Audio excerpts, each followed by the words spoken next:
Donc, c'est ton pot de départ à la retraite, mon petit pépère? Ah ouais? Moi, ça faisait un an, mais moi, c'est maintenant.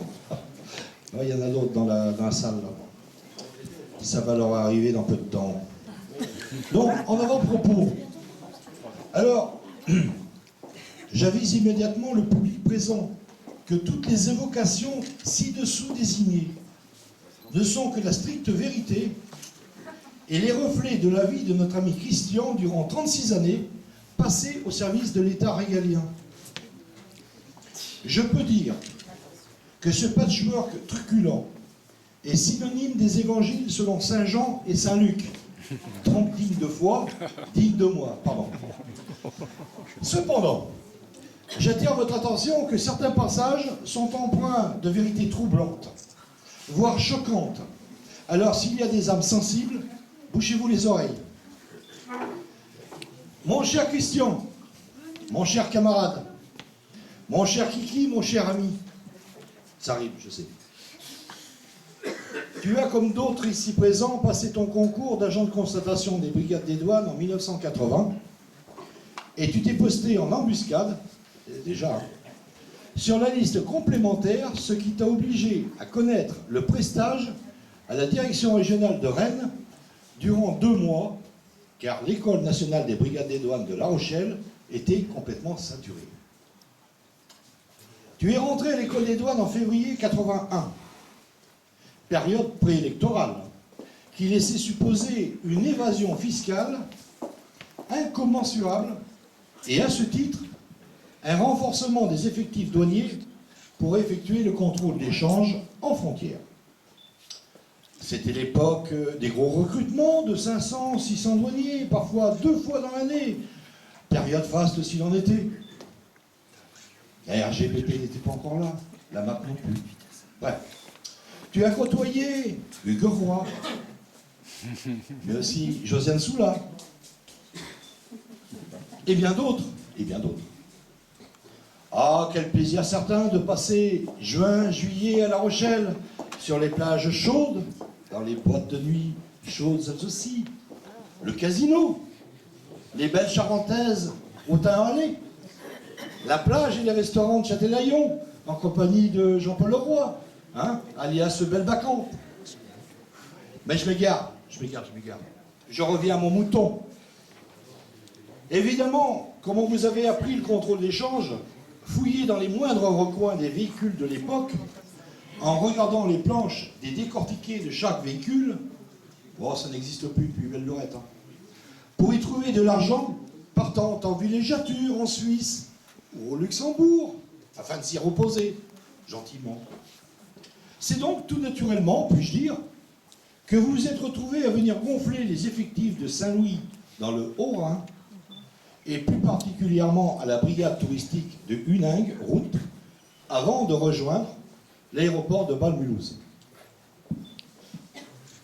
Tu es logé avec Jean-Luc Guérin, ici, dans un appartement de la cité douanière de Saint-Louis, convoité par des rongeurs qui avaient élu domicile.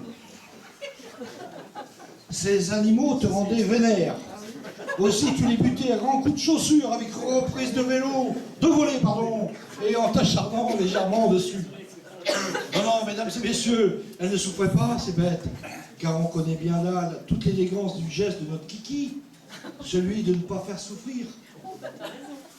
Ces scènes se répétaient assez souvent dans cette cuisine illuminée d'une ampoule verdâtre, rendant l'ambiance glauque à la limite d'une scène de Zola. Pour celles et ceux qui le côtoient souvent, vous aurez remarqué combien notre homme est friand, voire addict de beurre salé, mais légèrement ramolli pour bien fondre sur le pain ou tout autre produit. À ce sujet, pour lui, il n'y a qu'un seul beurre, le salé. L'autre, le doux, ne tient pas place sur sa table. Il le laisse aux Charentais. Alors, durant cette colocation en célibat, Jean-Luc mettait le beurre au frigo Et Kiki repassait derrière lui pour le remettre dans le placard. Non mais de Dieu, ça suffit. Puis vint cette période faste à travailler à l'aéroport de Bâle-Mulhouse, sous les sunlights et la climatisation, à héberger quasiment quotidiennement au bar de la Suissaire, où la serveuse vous connaissait tellement bien que vous mangiez pratiquement toujours la même chose, et ce, sans commander. Ah, la tenue, le képi, la bande garante sur le pantalon, évidemment, ça vous ouvre des portes, même plus, m'a-t-on laissé entendre. Bref, je n'en rajouterai pas. Là-bas, tu as rencontré Claude Fougeray, le secrétaire régional de la CGT, mais aussi le vieux Zanussi, ou encore notre camarade le chef de la formation professionnelle, en la personne de Pierre Magnier, mais ça, c'est du passé. À en croire certaines rumeurs, sans doute, vous faisiez un beau trio avec Philippe Daclin et Jean-Luc Guérin. Oui. D'accord. Ici présent. Après quelques bières au schnapps, ou amère bière, et le reste, les deux compères te dégonflaient les roues de ton nouveau moyen de locomotion pour t'éviter l'accident. Il est vrai que Kiki venait de s'offrir une nouvelle voiture à l'hélice. Vous savez, le fleuron de l'industrie casque à pointe. Une BMW 323 blanche. Ah, elle s'en jette, hein. Ah ouais. Quand t'es agent de constatation, les douanes, c'est pas n'importe quoi. Alors merci les amis, quand même, parce que c'est grâce à vous que nous pouvons festoyer aujourd'hui. Sinon, on n'aurait pas pu le faire. Alors en 1983, tu quittes le Haut-Rhin pour te rapprocher de ta Bretagne natale en faisant une halte rapide à Carteret dans la Manche, juste en face des îles anglo-normandes de Jersey et Guernsey, toutes deux paradis fiscaux. Eh merde, excusez-moi, je suis désolé, je me suis lâché. C'était certainement l'effet du Brexit. Je vous promets, je ne recommencerai plus. Tu connais là-bas quelques camarades et figures du syndicat national des agents des douanes, CGT, dont notre regretté Jean-Claude Branton, l'homme à la pipe, disparu lui aussi trop tôt. C'est au congrès de 1984 à Chalès que ta section de Basse-Normandie te propose un poste vacant de secrétaire national à Paris et tu es élu comme moi, la même année. C'est à partir de cette année-là que nous travaillons ensemble, que nous nous côtoyons, que nous nous apprécions et que nous devenons amis en traversant les bons et les mauvais moments. Nous venons donc gonfler les rangs du SNAT CGT, dirigé par Hélène Salin, la première femme secrétaire générale du SNAT CGT, appuyé des secrétaires nationaux et mes pensées, Raoul Jacobi, qui était le trésorier national, et au secrétariat, Corinne Battiston et la grande Catherine. Nos amis Bernard Barbeco, dit BV, que beaucoup ont connu, et Maxime Parès, alias Max, étaient en partance ou déjà partis. Là aussi, deux amis trop tôt disparus. Max qui nous a enseigné les arts graphiques avec l'offset 4 couleurs, les tirages de tracts du journal L'Action douanière, la mise sous enveloppe qu'il fallait adresser en catastrophe, à l'arrache comme d'habitude, j'oserais dire. En 1985, tu décides de passer le concours de contrôleur bureau. Que tu réussis, tu vois la partie pour 6 mois à Rouen, au grand désespoir d'Hélène, qui voyait un élément disparaître du bureau. Ouf, tu nous es revenu 279 rue des Pyrénées dans le 20e, le siège du SNAD, CGT, 6 mois après. Une femme de ménage, Madame Gitanovic, yougoslave de naissance, qui venait faire le ménage tous les soirs. Avec un contrat de travail, donc c'était pas du tout un emploi fictif. Ouais. Lorsqu'elle partait en vacances dans l'ex-Yougoslavie, elle nous ramenait du vin qui montait vite en chevaux et qui avait la fâcheuse habitude de faire des taches indélébiles sur les tables. Hélène n'aimait pas ça. Comment vous dire? C'est une sorte de Kiravi, mais en plus caustique, vous voyez. ça arrachait bien.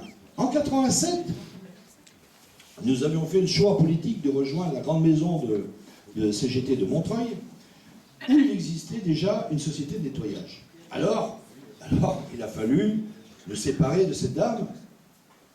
Et donc, comme tout employeur qui se respecte, nous sommes restés un soir, Bombino, Kiki et moi, pour lui exposer l'objet de son licenciement. Chose pas facile à faire. Surtout pour des syndiqués. Alors, il a fallu nous séparer de cette dame. Et donc, oui, évidemment, au fil de l'explication, ce qui devait arriver arriva. Elle se mit à pleurer. Jusque-là, normal. Mais la voyant pleurer, nous avons eu aussi notre moment d'égarement mélancolique. En fait, nous nous retrouvions 4 émus jusqu'aux larmes. Alors, ce fut un moment donné surréaliste, où Madame Chitanovic s'est ressaisie et nous a dit « Ne pleurez pas, ce n'est pas grave, monsieur Yannouk, je vais m'en sortir ». Surtout quand le chèque du solde de tout compte est arrivé. Et avons longuement discuté de ce licenciement, nous avons noyé notre chagrin, c'est ce qui nous a fait rentrer par les transports en commun, formidable, bourré quoi. Il y a eu également cette journée d'information syndicale, mais il y en a eu d'autres, chez nos camarades à Rungis, qui savaient recevoir, voilà, étant donné qu'ils officiaient dans le premier garde-manger de France. Hein? Je pense tout particulièrement à nos camarades, Jean-Pierre Rivéran, et surtout Jean-Paul Arnal, qui vient de disparaître la semaine dernière, à l'âge de 64 ans. Nine, comme on l'appelait. Donc, notre Kiki avait pris sa belle perle blanche de l'industrie allemande pour emmener Bombino et Raoul. Au retour, ils ont fait 2 tours de périphérique pour trouver une sortie. Non, regarde, parce qu'il n'y en a pas. Il n'y a pas de sortie sur le périphérique. Il y a d'autres, mais bon, si on veut progresser dans la soirée et me sustenter, avançons un peu plus loin. En 85, lors d'une réunion du bureau national, que l'on avait surnommé à l'époque, on surnommait ça les Chocobéennes, tu nous annonçais que tu allais partir 2 fois au ski. Alors la première fois à Cauterets en mars, et en suivant pour un stage UCPA, je crois, en Afrique.